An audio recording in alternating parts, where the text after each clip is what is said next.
हम सब ना उस मिडनाइट मोटिवेशन वाले एहसास से बहुत अच्छी तरह वाकिफ हैं। अरे बिल्कुल। रात के अंधेरे में बिस्तर पर लेटते ही अचानक ऐसा लगता है कि बस कल सुबह से तो सब कुछ बदल जाएगा। हाँ, कल से जंक फूड एकदम बंद। बिल्कुल।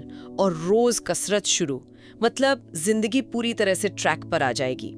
रात को ये नए संकल्प लेना बहुत आसान और सुकून देने वाला लगता है, लेकिन जो न्यूरोसाइंस के हमारे आज के स्रोत हैं वो एक बहुत ही कड़वा सच सामने लाते हैं। सही कहा आपने। वो बताते हैं कि सुबह 9 बजे तक जब वो सारा मोटिवेशन अचानक गायब हो जाता है ना, तो इसके पीछे हमारी इच्छा शक्ति यानी विल पावर की कमी नहीं होती। असली वजह ये है कि हम एक पूरी तरह से गलत ऑपरेटिंग सिस्टम का इस्तेमाल कर रहे हैं। और यहीं से हमारी आज के इस पूरी डीप डाइव की शुरुआत होती है, क्योंकि देखिए, जब कोई इंसान बार बार किसी संकल्प में फेल होता है तो वो सबसे पहले खुद को ही कोसना शुरू कर देता है। उसे लगता है कि उसके अंदर ही कोई बुनियादी खामी है। बिल्कुल, लेकिन आदतों और इंसानी व्यवहार का विज्ञान इसे एकदम अलग नजरिए से देखता है। तो आज की इस गहन चर्चा में हम उसी विज्ञान की गहराई में उतरने वाले हैं। हमारे पास मनोवैज्ञानिक और न्यूरोसाइंटिफिक रिसर्च का एक पूरा स्टैक है और हमारा मिशन ये डिकोड करना है कि कैसे कुछ विशिष्ट और बहुत ही छोटे बदलाव हमारी दिमागी वायरिंग को पूरी तरह से रीप्रोग्राम कर सकते हैं। और इसमें सबसे दिलचस्प बात जो इन स्रोतों से निकल कर आती है वो ये है कि ये छोटे बदलाव किसी भी इंसान को खामोशी से आकर्षक बना देते हैं। मतलब साइलेंटली अट्रैक्टिव। हाँ, साइलेंटली अट्रैक्टिव। ये कोई दिखावे वाली सफलता नहीं है, बल्कि एक गहरी मानसिक मजबूती है जो लोगों को आपकी तरफ खींचती है। इस विज्ञान को समझने के लिए ना हमें पहले ये समझना होगा कि बदलाव के हमारे पुराने तरीके आखिर फेल क्यों होते हैं। हम हमेशा यही सोचते आए हैं कि बस थोड़ी और विल पावर मिल जाए, थोड़ा और जोर लगा लें, हाँ तो सब ठीक हो जाएगा। पर ऐसा होता नहीं है ना, क्योंकि विल पावर एक बैटरी की तरह होती है जो दिन बढ़ने के साथ साथ ड्रेन होती जाती है। इसे समझने के लिए हमारे श्रोताओं में एक बहुत ही रिलेटेबल कहानी दी गई है। आरव नाम के एक 27 साल के युवा का उदाहरण है। आरव की कहानी शायद हम में से करोड़ों लोगों की कहानी है। बिल्कुल। वो एक औसत नौकरी में है, उसकी जिंदगी में कोई खास उत्साह नहीं है और वो रोज रात को सोशल मीडिया पे दूसरों की चमक दमक वाली जिंदगी देखकर खुद को कमतर महसूस करता है, जो कि आजकल बहुत आम है। हाँ, और फिर वो बार बार नई डाइट शुरू करता है, जिम ज्वाइन करता है, 2-3 दिन मोटिवेशन रहता है, लेकिन फिर वही पुराना रूटीन हावी हो जाता है। देखिए, आरव की इस नाकामी की जड़ में आदतों को लेकर उसकी गलत समझ छिपी है। वो सोचता है कि आदत का मतलब है कोई खास काम करना, जैसे जिम जाना या सलाद खाना। हाँ, ठीक वैसे ही। लेकिन अगर हम न्यूरोलॉजी के स्तर पर देखें तो आदत सिर्फ एक काम या एक्शन नहीं है। आदत दरअसल एक आइडेंटिटी या कहें कि पहचान के निर्माण की प्रक्रिया है। अच्छा, मतलब हम जो करते हैं हम वही बन जाते हैं। बिल्कुल। जब कोई इंसान लगातार कोई काम करता है तो उसके दिमाग में न्यूरल पाथवेज मजबूत होने लगते हैं। रोज कुछ पन्ने पढ़ने वाला इंसान सिर्फ एक किताब खत्म नहीं कर रहा होता, वो अवचेतन स्तर पर खुद को एक रीडर के रूप में स्थापित कर रहा होता है। अगर मैं इसे एक एनालॉजी के जरिए समझने की कोशिश करूं तो क्या हमारा दिमाग एक पुराने कंप्यूटर की तरह है जिसमें सालों पुराने आउटडेटेड और वायरस से भरे सॉफ्टवेयर इंस्टॉल्ड है? बिल्कुल, बहुत सही एनालॉजी है। तो अब अगर हम उस पुराने ऑपरेटिंग सिस्टम को अपडेट किए बिना उसमें विल पावर नाम के नए और भारी भरकम एप्स डाउनलोड करने की कोशिश करेंगे तो जाहिर है सिस्टम क्रैश ही होगा। एकदम सटीक बात कही आपने।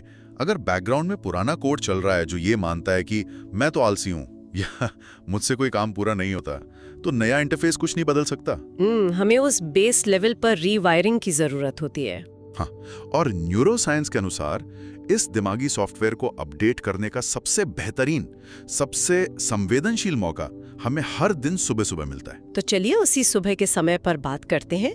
स्रोत बताते हैं कि सुबह आंख खुलने के बाद के पहले 30 मिनट बेहद क्रिटिकल होते हैं। बहुत ज्यादा। उस वक्त हमारे दिमाग का प्रीफ्रंटल कॉर्टेक्स, जो फैसले लेने और फोकस करने के लिए जिम्मेदार है, वो एक तरह से बूट अप मोड में होता है। लेकिन हम सब क्या करते हैं? आंख खुलते ही हमारा हाथ सीधे फोन की तरफ जाता है। ये आज के दौर की सबसे बड़ी समस्या है। इसे मॉर्निंग प्राइमिंग कहा जाता है। Morning priming. हाँ, रात भर की नींद के बाद जब दिमाग एकदम शांत होता है, तब उठते ही फोन स्क्रीन देखने से नोटिफिकेशंस, न्यूज या सोशल मीडिया का एक रेला दिमाग पर हमला करता है। इससे चीप डोपामीन का एक रश मिलता है। ओह, तो इससे होता क्या है? यह प्रक्रिया तुरंत हमारे दिमाग को रिएक्टिव मोड में डाल देती है। मतलब दिन शुरू होने से पहले ही दिमाग दूसरों के एजेंडे, दूसरों की इमरजेंसी और दुनिया के शोर पर प्रतिक्रिया देने लगता है। मुझे ना इस बात पर थोड़ा रुकना है। सुनने में ये बहुत किताबी और आदर्शवादी लगता है कि सुबह उठकर फोन ना देखें। लेकिन एक आम इंसान जो सुबह 9 बजे ऑफिस के लिए भागता है, जिसका काम ही ईमेल और मैसेज पे टिका है, वो ये कैसे करे? क्या ये व्यवहारिक है? क्योंकि सुबह उठते ही ये डर भी तो लगता है कि कहीं कोई जरूरी काम या बॉस का मैसेज मिस ना हो जाए। देखिए, ये डर बहुत स्वाभाविक है, लेकिन हमें यहाँ बायोलॉजी को समझना होगा। बात पूरी तरह से फोन छोड़ने की नहीं है, बल्कि अपने दिमाग के कंट्रोल रूम को बचाने की है। मतलब शुरुआत के कुछ मिनट? हाँ, जब आँख खुलती फोन देखा जाता है तो स्ट्रेस हार्मोन कॉर्टिसोल का स्तर अचानक बढ़ जाता है। हम अपनी शर्तों पर दिन शुरू करने के बजाय दुनिया की शर्तों पर घसीटे जाने लगते हैं। इसलिए स्रोत सुझाव देते हैं कि सुबह के सिर्फ 15 से 20 मिनट फोन से दूर रहें। सिर्फ 15 मिनट? ये तो किया जा सकता है। बिल्कुल। इस समय में एक गिलास पानी पीना, शांति से खिड़की के बाहर देखना, या सिर्फ ये तय करना कि आज के दिन का सबसे अहम काम क्या है, दिमाग को एक बहुत मजबूत संदेश देता है कि नियंत्रण मेरे हाथ में है। तो ये एक तरह से दिमाग के सीईओ को काम पर लगाने से पहले उसे उसकी शांति से कॉफी पीने का वक्त देना है, न कि दरवाजे से घुसते ही उस पर 100 फाइलें फेंक देना। हाँ, एकदम सही। और अगर हम सुबह इस तरह से अपने नियंत्रण को स्थापित कर लेते हैं, तो अगली बड़ी चुनौती आती है दिन भर उस फोकस को बचाए रखने की।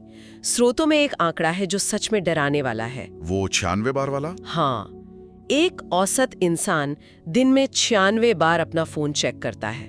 96 बार। और ये सिर्फ फोन चेक करने की बात नहीं है। साइकोलॉजी का डेटा ये बताता है कि इसका हमारे काम की गुणवत्ता पर क्या असर पड़ता है। जब हम कोई काम कर रहे होते हैं और बीच में फोन की एक छोटी सी नोटिफिकेशन चेक करते हैं, तो वो रुकावट सिर्फ 10 सेकंड की लग सकती है, लेकिन दिमाग के स्तर पर हर रुकावट के बाद उसी काम पर वापस पहले जितनी गहराई से फोकस करने में औसतन 23 मिनट का समय लगता है। 23 मिनट एक 10 सेकंड की नोटिफिकेशन के लिए? हाँ, इसे अटेंशन रेसिड्यू कहा जाता है। इसका मतलब तो ये हुआ कि अगर कोई इंसान दिन भर में हर 15-20 मिनट में अपना फोन चेक कर रहा है, तो तकनीकी रूप से वो कभी भी गहरे फोकस में गया ही नहीं। बिल्कुल नहीं गया। वो सिर्फ काम की सतह पर तैर रहा है। इसे ही शैलो वर्क कहा जाता है। लगातार ईमेल चेक करना, मैसेजेस का रिप्लाई करते रहना, इनसे इंसान पूरे दिन बहुत व्यस्त तो लगता है और उसे लगता है कि उसने बहुत काम किया है, लेकिन असल में कोई ठोस रचनात्मक परिणाम नहीं निकलता। और डीप वर्क इसका उल्टा है, राइट? बिल्कुल। डीप वर्क वो है जहां बिना किसी डिस्ट्रैक्शन के लंबे समय तक काम किया जाता है। फोकस दरअसल एक मांसपेशी की तरह है। जितना डिस्ट्रैक्शन को हावी होने देंगे, ये मांसपेशी उतनी ही कमजोर होती जाएगी। तो ये बात तो साफ हो गई कि हमें अपने फोकस के चारों तरफ एक मजबूत दीवार बनानी होगी।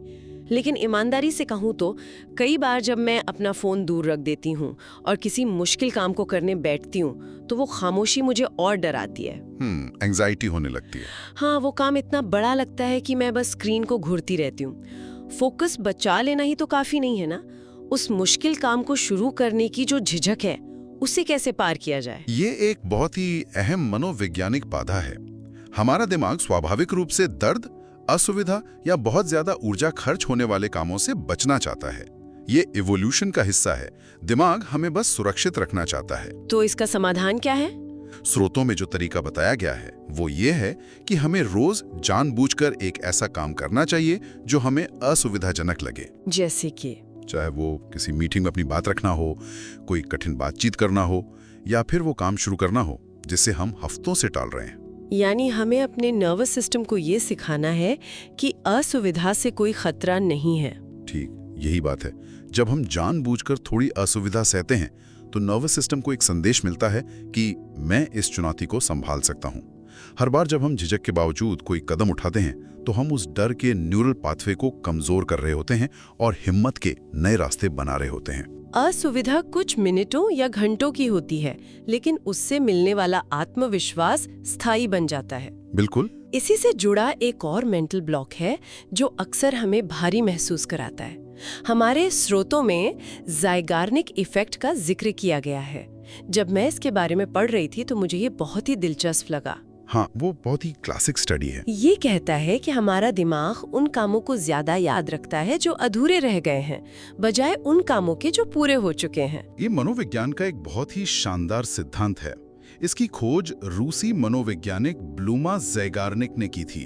उन्होंने देखा कि एक वेटर को वो सारे ऑर्डर याद रहते हैं जो अभी तक सर्व नहीं हुए हैं, लेकिन जैसे ही बिल पे हो जाता है वो वेटर सब कुछ भूल जाता है। वाओ! हमारे दिमाग का भी बिल्कुल यही हाल है। इसे अगर हम आज के संदर्भ में देखें तो ये बिल्कुल वैसा ही है जैसे स्मार्टफोन में 20-25 भारी ऐप्स खोलकर उन्हें बैकग्राउंड में छोड़ देना। एकदम सही एनालॉजी है। वो ऐप्स आपकी स्क्रीन पर तो नहीं दिख रहे हैं, लेकिन बैकग्राउंड में फोन की बैटरी और रैम को लगातार चूस रहे हैं। हाँ। हमारी मेंटल एनर्जी यानी मानसिक ऊर्जा भी ऐसे ही उन अधूरे प्रोजेक्ट्स, आधी पढ़ी किताबों और पेंडिंग ईमेल्स में खर्च होती रहती है। और इसी वजह से ना कई बार बिना कोई शारीरिक मेहनत किए भी इंसान शाम तक पूरी तरह से पस्त महसूस करता है। वो थकान शरीर की नहीं होती, वो इन अधूरे लूप्स की दिमागी थकान होती है। हमारा अवचेतन मन लगातार बैकग्राउंड में उन अधूरे कामों को प्रोसेस करने की कोशिश कर रहा होता है। बिल्कुल। तो यहाँ मेरा एक सवाल है, क्या इस मेंटल लोड को खत्म करने का सिर्फ एक ही तरीका है कि हम हर शुरू किए गए काम को 100% पूरा करें? ये तो बहुत ही ज्यादा दबाव वाला काम हो जाएगा। हाँ, वो तो प्रैक्टिकल भी नहीं है। तो क्या किसी काम को जानबूझकर छोड़ देना या आधिकारिक तौर पर बंद कर देना भी काम कर सकता है? ये बहुत ही जरूरी स्पष्टीकरण है। हर काम को पूरा करना ना तो संभव है और ना ही समझदारी। बात यह है कि पैसिव तरीके से टालने और आधिकारिक रूप से बंद करने में न्यूरोलॉजिकली बहुत बड़ा फर्क है। मतलब बस यूं ही काम को छोड़ देने और ये फैसला करने में फर्क है कि मैं इसे अब नहीं करूंगी। बिल्कुल। जब इंसान सिर्फ ये सोचकर कोई काम टालता रहता है कि कल कर लूंगा, अगले हफ्ते कर लूंगा और कभी नहीं करता, तो वो मेंटल लूप खुला रहता है। लेकिन जब वो एक लिस्ट बनाकर होशपूर्वक ये तय कर लेता है कि मैं इस किताब को आगे नहीं पढ़ूंगा या ये प्रोजेक्ट अब मेरी प्राथमिकता नहीं है, मैं इसे यहीं बंद कर रहा हूं, तो दिमाग को एक स्पष्ट सिग्नल मिल जाता है कि ये चैप्टर क्लोज हो गया। अरे वाह, इससे तुरंत एक बड़ी मानसिक राहत मिलती होगी। हाँ, और वो बैटरी ड्रेन होना बंद हो जाती है। क्या बात है। तो एक बार जब दिमाग से इन अधूरे कामों का बोझ हट जाता है और हमने अपना फोकस भी बचा लिया है, तब असल में हमारे पास कुछ नया क्रिएट करने और आउटपुट देने की जगह बनती है। सही कहा। आज के समय में हर कोई सिर्फ जानकारी, रील्स और वीडियो कंज्यूम करने में लगा है। हम एक ऐसी पीढ़ी बन गए हैं जो लगातार बस इनपुट ले रही हैं। और विज्ञान ये साफ तौर पर बताता है कि जब इंसान सिर्फ कंटेंट निगलता रहता है तो उसे जो डोपामिन मिलता है वो बहुत ही सतही होता है। इसके खत्म होते ही एक खालीपन का एहसास होता है। वो स्क्रोलिंग के बाद वाली थकान। हाँ, लेकिन जब इंसान कुछ क्रिएट करता है, चाहे वो कोई समस्या सुलझाना हो, कुछ लिखना हो या कोई नया विचार विकसित करना हो, तो जो डोपामिन रिलीज होता है वो कई ज्यादा गहरा और स्थायी होता है। ये इंसान को फ्लो स्टेट में ले जाता है जहां काम करने में इतना आनंद आता है कि वक्त का पता ही नहीं चलता। लेकिन मुझे लगता है कि जब क्रिएशन या आउटपुट की बात आती है तो लोग अक्सर घबरा जाते हैं। उन्हें लगता है बहुत बड़ा काम है। हाँ, उन्हें लगता है कि क्रिएशन का मतलब है कोई बड़ा आर्टिस्ट बनना, कोई मास्टरपीस बनाना या सोशल मीडिया पर इन्फ्लुएंसर बनना। जबकि क्रिएशन तो कुछ भी हो सकता है ना, एक छोटी सी डायरी एंट्री लिखना, अपने विचारों का एक प्राइवेट वॉइस नोट बनाना या कोई नई डिश पकाना। एकदम सही। क्रिएशन का मतलब है दुनिया में कुछ ऐसा लाना जो पहले वहां नहीं था, चाहे वो सिर्फ आपके अपने देखने के लिए ही क्यों ना हो। और इस आउटपुट का एक बहुत ही महत्वपूर्ण शारीरिक हिस्सा भी है जिस पर स्रोत बहुत जोर देते हैं, वो है मूवमेंट या शरीर को गतिमान रखना। अब यहाँ अक्सर एक बड़ी बहस होती है। जिम जाने या कसरत करने की बात आते ही बहुत से लोग कहते हैं कि यार आज मेरा मन नहीं है, आज मोटिवेशन नहीं आ रहा। हाँ, ये बहुत आम बहाना है। तो क्या सच में कसरत शुरू करने के लिए पहले मोटिवेशन की जरूरत होती है? देखिए, ये शायद फिटनेस की दुनिया का सबसे बड़ा भ्रम है। न्यूरोसाइंस इस धारणा को पूरी तरह से पलट देता है। विज्ञान कहता है कि मूवमेंट से मोटिवेशन पैदा होता है, ना कि मोटिवेशन से मूवमेंट। अच्छा, उल्टा होता है? हाँ, जब शरीर गति में आता है तो दिमाग का ब्लड फ्लो बदलता है और कई तरह के केमिकल्स रिलीज होते हैं। इनमें से सबसे महत्वपूर्ण है BDNF। हमारे रिसर्च नोट्स में से ब्रेन फर्टिलाइजर कहा गया है। ये शब्द मुझे बहुत आकर्षक लगा। ये दिमाग में खाद का काम कैसे करता है? ये सचमुच खाद की तरह ही काम करता है। जब हम मूवमेंट करते हैं तो ये प्रोटीन दिमाग में रिलीज होता है। ये मौजूदा न्यूरॉन्स की रक्षा करता है और नई तंत्रिका कोशिकाओं के विकास को बढ़ावा देता है। वाओ! ये दिमाग पर छाए कोहरे, जिसे हम ब्रेन फॉग कहते हैं, उसे हटाता है और मूड को तुरंत बेहतर करता है। जब इंसान बिना मन के भी सिर्फ 10-15 मिनट टहलने निकल जाता है तो ये शारीरिक प्रक्रिया उन नेचुरल फील गुड केमिकल्स को रिलीज कर देती है। मूड अपने आप अच्छा हो जाता है। बिल्कुल। और फिर अचानक इंसान को वो काम करने का मोटिवेशन मिल जाता है जो पहले नहीं करना चाहता था। तो ये बात गांठ बांध लेने वाली है कि इंतजार मोटिवेशन का नहीं करना है, बस शरीर को हिलाना शुरू करना है, मोटिवेशन पीछे पीछे आ जाएगा। एकदम सही। अब जब हमारे पास ये नई ऊर्जा और बेहतर फोकस आ गया है तो इसे सही दिशा में कैसे रखा जाए, इसके लिए स्रोतों में सेल्फ रिफ्लेक्शन और निरंतर सीखने का जिक्र है। जैसे जर्नलिंग। जर्नलिंग को अक्सर लोग सिर्फ एक स्कूल डायरी लिखने जैसा समझकर नजरअंदाज कर देते हैं, लेकिन साइकोलॉजिस्ट इसे एक्सप्रेसिव राइटिंग कहते हैं। जब दिमाग के उलझे हुए शोर मचाते विचारों को शब्दों में कागज पर उतारा जाता है तो एक बहुत ही दिलचस्प मनोवैज्ञानिक घटना होती है। वो क्या? इंसान खुद की ही विचारों का एक ऑब्जर्वर या तटस्थ दर्शक बन जाता है। वो अपनी भावनाओं में बहने के बजाय उन्हें बाहर निकालकर उनका विश्लेषण कर पाता है। मतलब हम अपने दिमाग के अंदर चल रहे नाटक से बाहर निकलकर उसे ऑडियंस की सीट से देख पाते हैं। बहुत खूब कहा। स्रोत में एक बहुत ही सरल तकनीक दी गई है। रात को सोने से पहले खुद से 3 सवाल पूछना। आज क्या अच्छा हुआ, आज मैंने क्या सीखा और कल मैं क्या बेहतर करूंगी। ये 3 सवाल कोई बहुत भारी भरकम काम नहीं है, लेकिन ये दिमाग को एक कंस्ट्रक्टिव फीडबैक लूप में डाल देते हैं। और देखिए, जर्नलिंग जहां हमें हमारी भीतरी दुनिया को समझने में मदद करती है, वहीं स्रोत हमें बाहरी दुनिया से जुड़े रहने के लिए एक और आदत सुझाते हैं, रोज कुछ नया सीखना। अगर कोई इंसान हर दिन सिर्फ 20 मिनट कुछ नया सीखने में लगाता है तो साल भर में ये 120 घंटे बन जाते हैं, जो कि बहुत बड़ा समय है। स्रोतों में सीखने के तरीके पर टीचिंग इफेक्ट का जिक्र है। हाँ, टीचिंग इफेक्ट ये बताता है कि जानकारी को सिर्फ पढ़ने से वो याद नहीं रहती, लेकिन जब इंसान कोई नई चीज सीखता है और उसे अपने शब्दों में किसी और को समझाता है, चाहे वो कोई दोस्त हो या सिर्फ खाली कमरे में खुद से बात करना हो, बिल्कुल, तो उसकी समझ कई गुना ज्यादा गहरी हो जाती है, क्योंकि समझाने के लिए दिमाग को उस जानकारी को तार्किक रूप से व्यवस्थित करना पड़ता है। अब तक हमने इस सिस्टम को अपडेट करने के लिए बहुत कुछ नया जोड़ने की बात की है। सही सुबह, फोकस, क्रिएशन, मूवमेंट, सीखना। लेकिन अगर ये सारा सिस्टम बिना क्रैश हुए लंबे समय तक चलाना है तो ये जानना सबसे ज्यादा जरूरी है कि अपनी लाइफ से क्या हटाना है। Energy audit. हाँ, स्रोत यहाँ एनर्जी ऑडिट की बात करते हैं, यानी उन चीजों या लोगों को कट करना जो हमारी ऊर्जा चूसते हैं। इसके लिए एक बहुत ही सीधा सा टेस्ट है। किसी भी इंसान से मिलने के बाद या कोई काम खत्म करने के बाद खुद से बस एक सवाल पूछें, क्या इस अनुभव से मुझे ऊर्जा मिली या मेरी ऊर्जा ड्रेन हुई? लेकिन यहाँ मुझे एक बड़ी व्यवहारिक दिक्कत नजर आती है। कैसी दिक्कत? ये कहना बहुत आसान है कि जो इंसान एनर्जी चूस रहा है उसे कट कर दो, लेकिन क्या हो अगर वो इंसान आपका बॉस हो या आपके ही परिवार का कोई करीबी सदस्य हो? आप उन्हें अपनी जिंदगी से पूरी तरह कैसे कट कर सकते हैं? ये एक बहुत ही वास्तविक समस्या है और न्यूरोलॉजी भी इसे समझती है। कट करने का मतलब हमेशा संबंध तोड़ना नहीं होता। इसका मतलब है अपने एक्सपोजर को मैनेज करना और भावनात्मक बाउंड्री बनाना। मतलब हम दूरी बना ले थोड़ी। हाँ, अगर परिवार का कोई सदस्य नकारात्मक है तो आप शायद उनसे मिलना बंद ना कर सकें, लेकिन आप ये तय कर सकते हैं कि आप उनकी बातों को किस हद तक खुद पर हावी होने देंगे। आप उनके साथ बिताए जाने वाले समय को सीमित कर सकते हैं। समझ गई। जो चीजें या लोग एनर्जी ड्रेन करते हैं वे दरअसल उस ऊर्जा को खा रहे होते हैं जो आपकी अपनी ग्रोथ के लिए बनी थी। इसलिए धीरे धीरे बिना किसी अपराध बोध के उस एक्सपोजर को कम करना जरूरी है। ये एक बहुत ही संतुलित नजरिया है। और अब हम पहुंचते हैं इस पूरी चर्चा की सबसे महत्वपूर्ण कड़ी पर। ये सारी बातें, ये सारे विज्ञान धरे के धरे रह जाएंगे अगर एक आखिरी तत्व ना हो, कंसिस्टेंसी, यानी निरंतरता। बहुत जरूरी है। मुझे लगता है ये वो जगह है जहां सबसे ज्यादा लोग आरव की तरह हार मान लेते हैं। वे परफेक्शन के चक्कर में फंस जाते हैं। देखिए, मनोविज्ञान की नजर में परफेक्शनिज्म कोई गुण नहीं है, ये दरअसल डर का ही एक रूप है। इसे हिडन प्रोक्रास्टिनेशन या छुपा हुआ टालमटोल कहा जाता है। Hidden procrastination? हाँ, इंसान ये सोच के बैठा रहता है कि जब हालात एकदम सही होंगे, मूड एकदम परफेक्ट होगा, तब वो काम शुरू करेगा।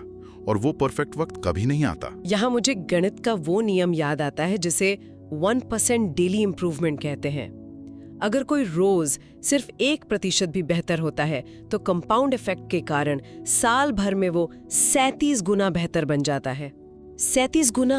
यही कंसिस्टेंसी का असली जादू है। विज्ञान कहता है कि एक इम्परफेक्ट एक्शन, यानी बिना परफेक्शन के किया गया कोई भी काम 100 परफेक्ट इरादों से कहीं ज्यादा ताकतवर होता है। इस निरंतरता को बनाए रखने के लिए एक नियम जो मुझे व्यक्तिगत रूप से बहुत पसंद आया वो है नॉन नेगोशिएबल मिनिमम। ये बहुत कारगर है। इसका मतलब है हर दिन के लिए एक ऐसा न्यूनतम लक्ष्य तय करना जो इतना छोटा हो कि उसमें फेल होना लगभग नामुमकिन लगे। जैसे रोज सिर्फ एक पुशअप करना या किसी किताब का सिर्फ एक पेज पढ़ना। सुनने में बहुत मामूली लगता है। कोई सोच सकता है कि एक पुशअप से क्या बॉडी बनेगी, लेकिन यहाँ खेल बॉडी बनाने का नहीं, दिमागी वायरिंग का है। वो कैसे? जब कोई थका होने के बावजूद, मूड न होने के बावजूद रोज वो एक पेज पढ़ता है तो वो एक चेन बना रहा होता है। वो अपनी आइडेंटिटी को ये साबित कर रहा होता है कि मैं वो इंसान हूं जो अपने वादे पूरे करता है। तो अगर हम इस पूरी चर्चा को समेटें और वापस शुरुआत वाले आरव की कहानी के अंत पर लौटें। स्रोतों के अनुसार 1 साल बाद जब आरव ने अपनी पुरानी तस्वीर देखी तो जो बदलाव उसमें आ चुका था वो किसी रातों रात आए मोटिवेशन का नतीजा नहीं था। बिल्कुल नहीं। उसमें कोई जादू या चमत्कार नहीं था। वो बस छोटी छोटी चॉइसेस, छोटे छोटे इम्परफेक्ट एक्शंस और आदतों का वही कंपाउंड इफेक्ट था। और यही बात इस पूरे विज्ञान को इतना व्यवहारिक और उम्मीद से भरा बनाती है। किसी भी इंसान को ये सारी आदतें या बदलाव एक साथ शुरू करने की बिल्कुल जरूरत नहीं है। ऐसा करने से आपका सिस्टम फिर से क्रैश हो जाएगा। बस कोई एक आदत चुननी है, शायद सुबह फोन ना देखना, या शायद रोज एक मुश्किल काम करना, जो भी उस वक्त सबसे ज्यादा जरूरी लगे। और उसे अगले 30 दिनों तक पूरी ईमानदारी से निभाना है, क्योंकि न्यूरोप्लास्टिसिटी के नियमों के अनुसार लगातार की गई प्रैक्टिस किसी भी काम को एक आदत में और फिर अंततः एक नई पहचान में बदल देती है। एकदम सही। तो आज की इस गहन चर्चा को खत्म करते हुए मैं एक ऐसा विचार छोड़ना चाहती हूँ जो शायद सीधे तौर पर इन रिसर्च पेपर्स में नहीं लिखा है, लेकिन आज की हमारी इस पूरी बातचीत का मूल निचोड़ है। क्या ये संभव है कि दुनिया में किसी इंसान का सबसे आकर्षक गुण उसके महंगे कपड़े, उसकी शक्ल या उसकी मीठी बातें बिल्कुल नहीं है, बल्कि वो खामोश आत्मविश्वास है जो तब पैदा होता है जब वो इंसान खुद से किए गए छोटे छोटे वादों को रोज निभाता है, खासकर तब जब उसे कोई नहीं देख रहा हो। जरा सोचिएगा,